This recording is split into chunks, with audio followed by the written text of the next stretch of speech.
కోసం భర్తనే కాదనుకున్నావు. నన్నెన్నో రకాలుగా సపోర్ట్ చేశావు. నువ్వు లేకపోతే నేనేమైపోయేదాన్నో అని ఎన్నో మార్లు అనుకున్నాను. అతను చేసిన పనికి నువ్వెందుకింత కుమిలిపోవాలి? నేను అనుకున్నట్టుగా తనతో నిజం చెప్పించాను. అసలు జరిగిందేంటో అమ్మకి తెలిసింది. ఇంకా నాకు కావాల్సిందే ఉంది. అసలు ఇదంతా నీకెలా తెలిసింది? జరిగిందంతా నాకు సన్నత చెప్పింది. సన్నత? అవును, జరిగిందంతా తెలుసుకొని నాకు వెంటనే వచ్చి చెప్పింది. డాక్టర్ కమలకి డబ్బు ఎరచూపి రవి ఇదంతా చేశాడని నాకు క్లియర్గా ఎక్స్ప్లెయిన్ చేసింది. ఆ డాక్టర్ మీద తనకి మొదటి నుంచి అనుమానంగానే ఉందని, ఆ అనుమానంతోనే ఓ రోజు ఆమెని కలవడానికి తను హాస్పిటల్కి వెళ్ళిందని, అక్కడ అనుకోని విధంగా ఈ విషయాలన్నీ తెలిసాయని నాకు చెప్పింది. అలాగా? అవును, మీరెవరూ లేనప్పుడు ఓసారి తనిక్కడికి వచ్చింది. నాతో ఓ ముఖ్యమైన విషయం మాట్లాడాలంది. ఆ రోజు ఏం జరిగిందంటే,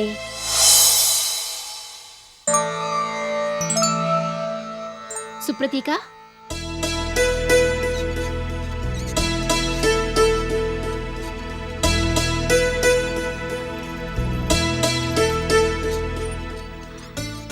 నువ్వు లోపలికి రావడం చూడనే లేదు. I have got some very important news for you. ఇది వింటే నువ్వెంత సంతోషపడతావో. ఏంటది? You are not pregnant. ఇదంతా మీ అన్నయ్య, ఆ డాక్టర్ కమల ఆడిన దొంగ నాటకం. అన్నయ్య? అవును, ఇదంతా మీ అన్నయ్యే చేయించాడు. నీ పెళ్లి బాలకృష్ణతో ఫిక్స్ అవ్వడం అతను చూసి భరించలేకపోయాడు. ఆ రోజు ఇక్కడ ముహూర్తాలు నిర్ణయించేటప్పుడు కిటికీ బయట నుంచి నిలబడి చూశాడట. వేషంతో రగిలిపోయాడట. వెంటనే డాక్టర్ కమలతో మాట్లాడి ఎలాగోలా ఆమెను ఒప్పించి డబ్బు ఎరగా చూపించి ఇదంతా చేయించాడట. మీ అన్నయ్య కోరినట్టుగా ఆ డాక్టర్ కమల అతనికేవో మాత్రలిచ్చిందట. అతనవి తీసుకొచ్చి నీకు తెలియకుండా నువ్వు తాగే టీలో కలిపాడట.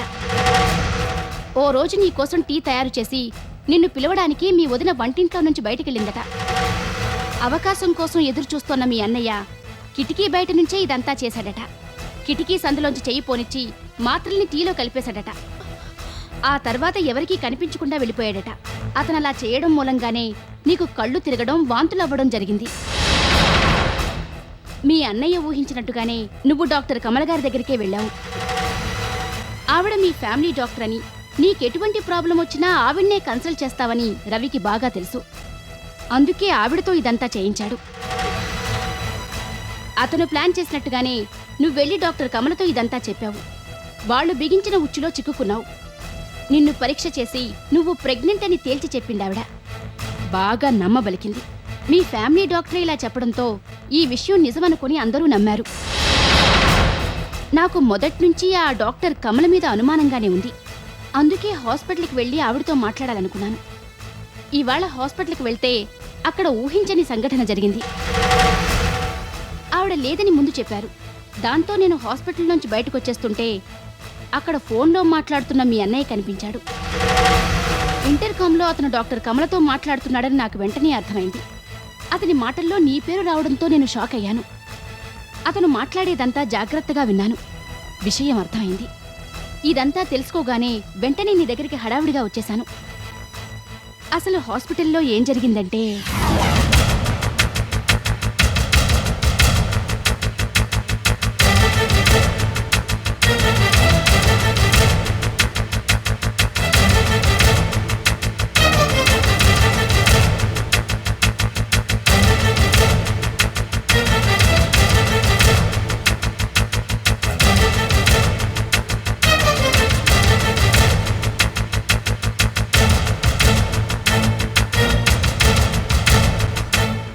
మనం అనుకున్నట్టే జరిగింది. బాలకృష్ణ సుప్రతీకని అసహించుకున్నాడు. ఇక వాళ్ళ పెళ్లి జరిగే ప్రసక్తే లేదు.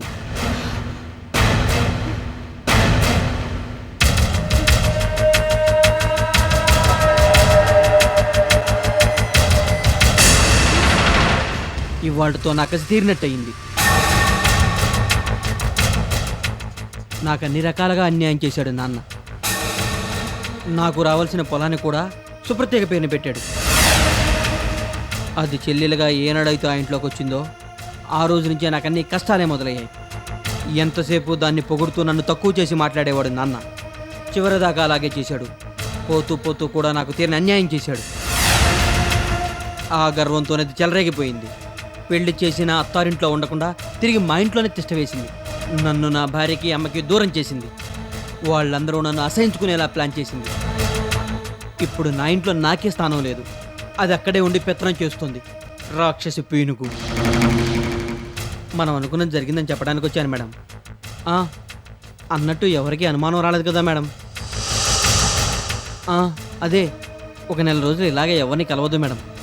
మీరు ఊళ్ళో లేనట్టే అందరికీ చెప్పించండి. మీకు ఇవ్వాల్సిన దాంట్లో లాస్ట్ ఇన్స్టాల్మెంట్ తీసుకొచ్చాను మేడం. మీరు రూమ్లోనే ఉన్నారు కాబట్టి అక్కడికి వచ్చి ఇచ్చేస్తాను. లేదు మేడం, ఎవరికీ అనుమానం రాకుండానే లంచ్ టైంలో మీ రూమ్ దగ్గరికి వస్తాను. తలుపు తడతాను. మీరు తలుపు తెరిస్తే మీకు డబ్బు ఇచ్చేసి ఎవరికీ తెలియకుండా ఇక్కడి నుంచి వెళ్ళిపోతాను. ఇంకా మీరు 1 నెల రోజుల దాకా ఈ హాస్పిటల్కి రానక్కర్లేదు. సరేనా మేడం? ఓకే, లంచ్ టైంలో మీ దగ్గరకు వస్తాను. ఉంటాను.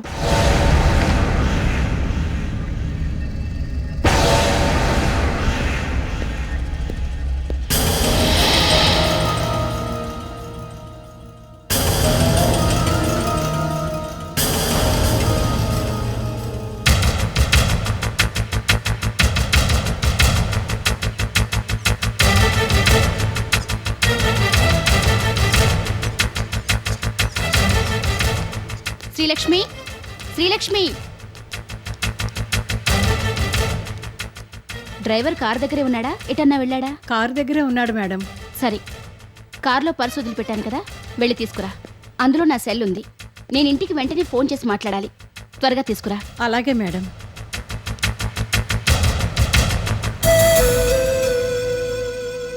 ఎవరికీ అనుమానం రాకుండానే లంచ్ టైంలో మీ రూమ్ దగ్గరికి వస్తాను. తలుపు తడతాను. మీరు తలుపు తెరిస్తే మీకు డబ్బు ఇచ్చేసి ఎవరికీ తెలియకుండా ఇక్కడి నుంచి వెళ్ళిపోతాను.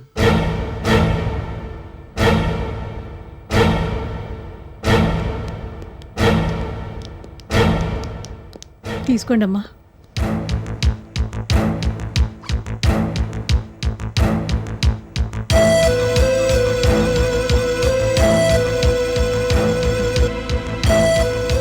సరే, నువ్వు వెళ్ళి కారు దగ్గరుండు. నేను పిలిచినప్పుడు మళ్ళీ వద్దు గాని. సరేనమ్మా. హలో, నేనే సన్నుతని మాట్లాడుతున్నాను. నేను ఎక్కడున్నానో తెలుసు కదా. నువ్వు వెంటనే మా ఇంటికి వెళ్ళి నా బెడ్రూమ్ కబోర్డ్లో ఉన్న నా రివాల్వర్ని తీసుకొని ఇక్కడికి వెంటనే వచ్చాయి. ఇప్పుడే. అవును, అక్కడే ఉన్నాను. అర్జెంటుగా తీసుకురావాలి. అదే, బెడ్రూమ్లో వైట్ కలర్ కబోర్డ్ ఉంది కదా, డోర్ తెరిస్తే ఓ డ్రాయర్ కనిపిస్తుంది. అది తెరిస్తే లోపల రివాల్వర్ ఉంటుంది. అది తీసుకొని వెంటనే ఇక్కడికి వచ్చేసాయి. సరే, ఉంటాను.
అయితే డాక్టర్ కమల గారు ఊళ్ళోనే ఉన్నారన్నమాట.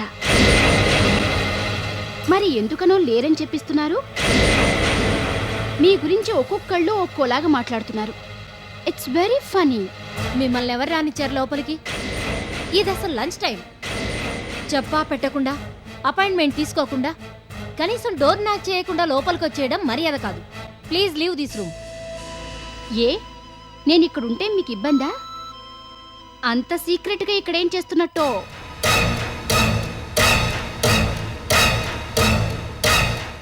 అయినా మర్యాద ఇవ్వాల్సింది మర్యాదస్తులకు గాని నీలాంటి గోముఖ వ్యాఘ్రాలకి కాదు.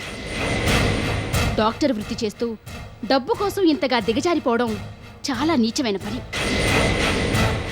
తలుచుకుంటుంటేనే అసహ్యం వేస్తోంది.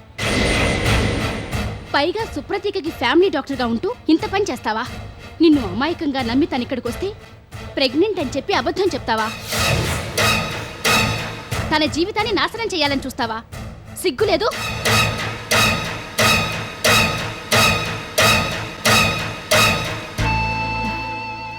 ఏంటలా కంగారు పడిపోతున్నారు? ఈ విషయం నాకెలా తెలిసిందా అని అనుకుంటున్నారా? మీరు ఫోన్లో మాట్లాడుకుంటూ ఉండగా చాటుగా విన్నాను. What rubbish! అసలేంటి మీరు మాట్లాడేది? నేను డబ్బు తీసుకోవడం ఏంటి? ఇతను నాకెప్పటి నుంచో తెలుసు. ఏదో పని మీద నాతో మాట్లాడడానికి వచ్చాడు. నువ్వు అనవసరంగా అభాండాలు వేస్తున్నావు. నేను అలా ఏం చేయలేదు. సుప్రతిక నిజంగా నెల తప్పింది. అనవసరంగా తన మీద నిందలేస్తే నాకేం వస్తుంది? అన్నిటికీ తెగించిన దానివి నువ్వంత తేలిగ్గా నా దారిలోకి వస్తావా? అందుకే నేను అన్నిటికీ సిద్ధమయ్యే ఇక్కడికొచ్చాను. నిన్నెలా దారిలోకి తెచ్చుకోవాలో, నీతో నిజమెలా చెప్పించాలో నాకు బాగా తెలుసు.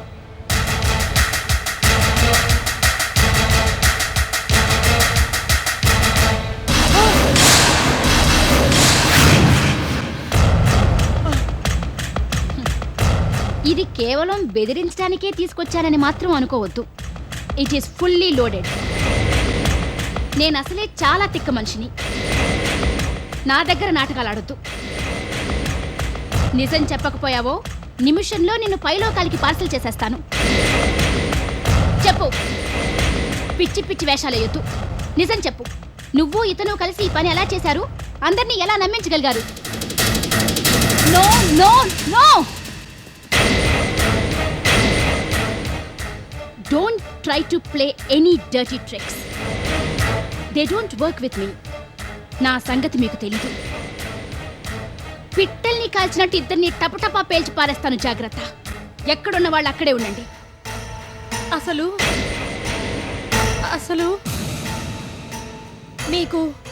మీకెంత డబ్బు కావాలంటే అంత డబ్బు ఇస్తాను. ఈ విషయం ఇంకెవరితో చెప్పొద్దు. నేను Shut up! నేను అడిగేదేంటి, నువ్వు చెప్పేదేంటి? రివాల్వర్ని చూసినా నీకు బుద్ధి రాలేదే? నాకు లంచం ఇవ్వాలని చూస్తావా? అందరూ నీలాగే దిగజారిపోయి ఉన్నారని అనుకోవద్దు. చెప్పు, నిజం చెప్పు. ఇదంతా ఎలా చేశావు?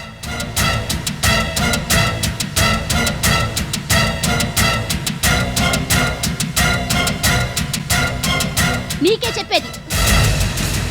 నాకసలే ఓపిక చాలా తక్కువ. చెప్తావా లేదా? సుప్రతిక పెళ్లికి ముహూర్తం పెట్టారని రావచ్చి నాతో చెప్పాడు. తనకి మొదటి నుంచి సుప్రతిక అంటే ఇష్టం ఉండదు. బాలకృష్ణతో సుప్రతిక పెళ్లిని ఎలాగైనా చెడగొట్టాలని ఎంత డబ్బైనా ఇస్తానని అన్నాడు. నేను మొదట్లో ఒప్పుకోలేదు.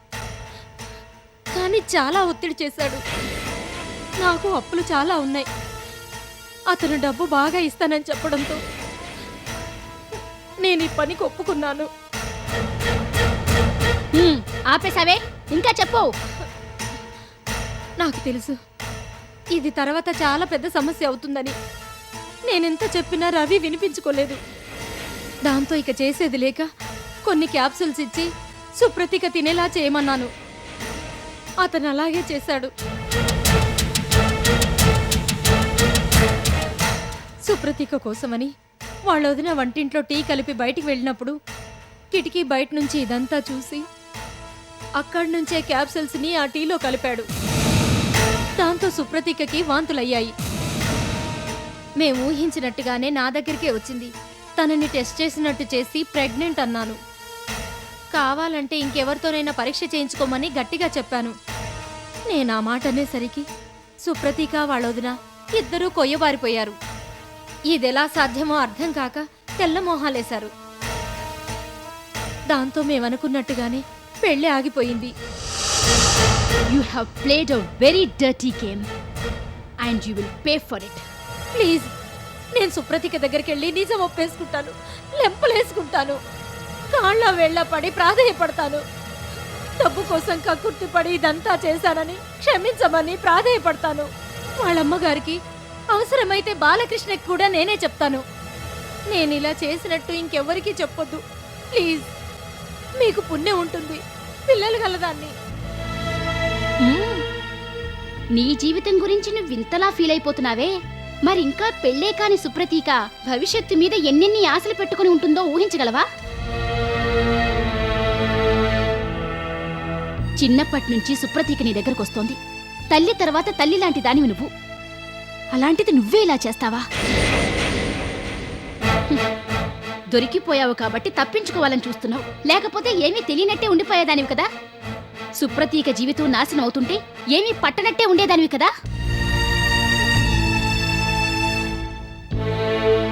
నేను వాళ్ళని బాగా చివాట్లు పెట్టాను. డాక్టర్ కమల్ ఇక్కడికొచ్చి మీ అమ్మగారితోనూ బాలకృష్ణతోనూ మాట్లాడుతుందట. ఇక నీ ప్రాబ్లం సాల్వ్ అయినట్టే. ఇదంతా అన్నయ్య చేశాడని అతని నోటి వెంటే చెప్పిస్తాను. ఆ తర్వాత డాక్టర్ కమల సంగతి ఆలోచించొచ్చు. అన్నయ్య మాటల ద్వారా ఇదంతా బయటపడితేనే అమ్మకి బాగా నమ్మకం కుదురుతుంది. కానీ అదెలా జరుగుతుంది? ఏం చేయాలో నాకు బాగా తెలుసు. అతని ద్వారానే ఈ నిజాలన్నీ బయటికి రప్పిస్తాను. అదంతా నేను చూసుకుంటాను. ఎనీవే, నిజంగా నా కోసం ఎవరూ చేయని పనిని చేశావు.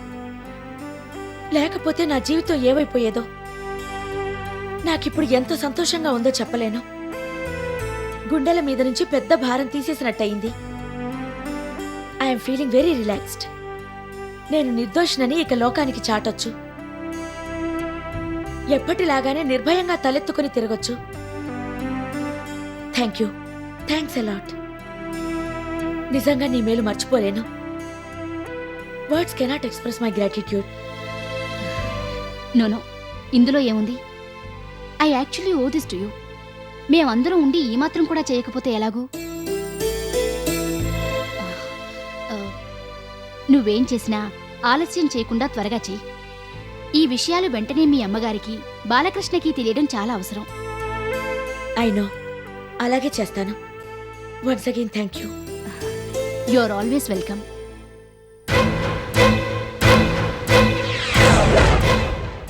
సన్నుత నాకు ఈ విషయాలన్నీ చెప్పగానే నేనిదంతా ప్లాన్ చేశాను.